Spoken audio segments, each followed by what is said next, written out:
إنجازات تعكس إرادة الدولة في ضمان رعاية صحية نوعية للمواطن.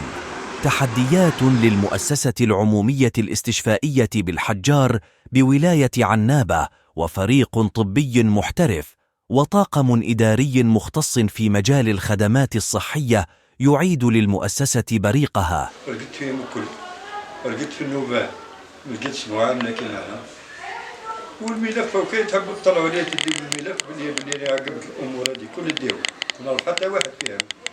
ضمان رعاية صحية نوعية للمواطن. فريق طبي متخصص في إجراء فحوصات طبية متخصصة وعمليات جراحية متخصصة خارجية من المستشفى. كانت تعاني من حالة صعبة في الركبة،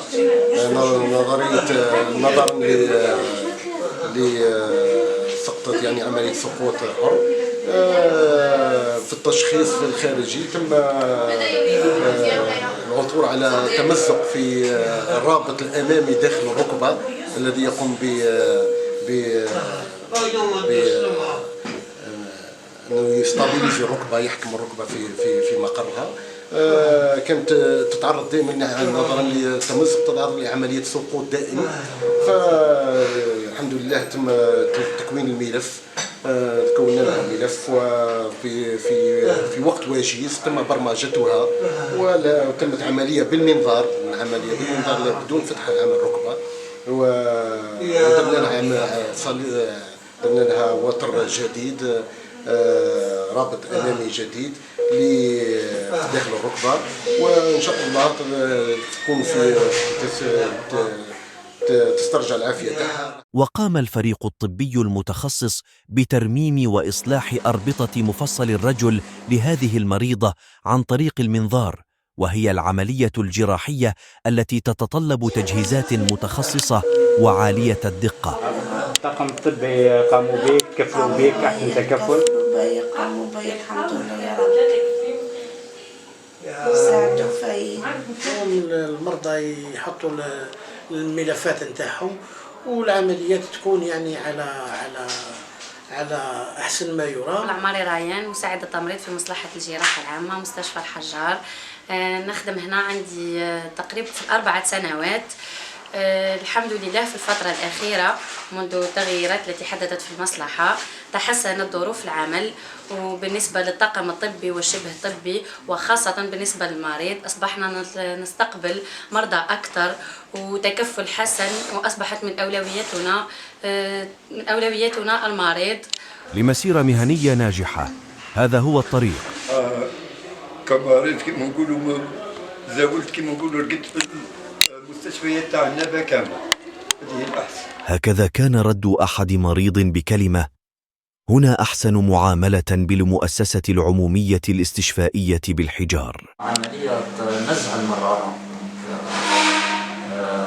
حيث تعتبر هذا المرض مرض منتشر بكثير من الجزائر. قمنا بنزع المرارات فيها حجار من الداخل، وقمنا بنزعها بالمنطار، وزرنا له جراحة بالمنطار. هذه تعتبر تقنية حديثة تسمح بإجراء العملية من غير ترك سيكاتريس، يعني غير ترك جرح كبير. نقوم بإجراء العملية بواسطة كاميرا، نقوم بإدخالها في داخل البطن، وراح يكون المريض ما عندوش آلام بعد العملية، ما عندوش آلام كثيرة، تعتبر تقنية حديثة. يعني اسمه لوبياش الحجار، المؤسسة العمومية الاستشفائية الحجار. C'est un hôpital, راهي مستشفى qui a été conçu en 2009 avec multiples services, avec différentes spécialités, معها un plateau technique. C'est un hôpital اللي متكفل بالمواطنين تاع الحجار وما جاورها ما يجاورها.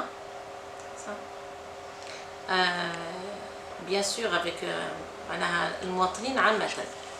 عندنا المصالح الاستشفائية، عندنا جراحة العظام والردود لا تروماتو، عندنا لا شيروجي جينيرال الجراحة العامة، عندنا جراحة الأعصاب لا نوروشيروجي، La médecine interne, qui est devenue, c'est un service de médecine interne, mais en 2020, c'est devenu un service hospitalier universitaire pour la chirurgie générale.